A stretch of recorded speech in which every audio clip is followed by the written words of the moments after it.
Albert Einstein একবার বলেছিলেন, তৃতীয় বিশ্বযুদ্ধ কি দিয়ে লড়া হবে জানি না, তবে চতুর্থ বিশ্বযুদ্ধ লড়া হবে পাথর আর লাঠি দিয়ে। জুল ভার্ন তার কল্পনায় সাবমেরিন কিংবা চাঁদে যাওয়ার স্বপ্ন দেখেছিলেন, যা পরে বাস্তব হয়েছে। কিন্তু আধুনিক বিজ্ঞান কি আমাদের এমন এক ধ্বংসের দ্বার প্রান্তে নিয়ে এসেছে যা থেকে ফেরার কোনো পথ নেই।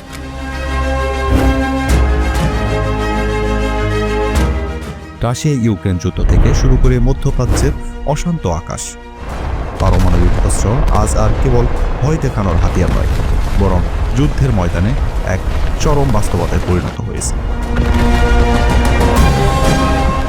বিশেষজ্ঞরা বলছেন, ইচ্ছাকৃত যুদ্ধের চেয়ে ভুল বোঝাবুঝি বা প্রযুক্তিগত ত্রুটি থেকে নিউক্লিয়ার যুদ্ধের সম্ভাবনা এখন সবচেয়ে বেশি।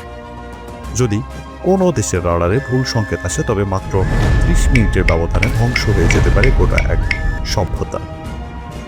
বিজ্ঞানের চরম শিখরে পৌঁছে আমরা কি তবে মানবিকতা হারিয়ে ফেলেছি?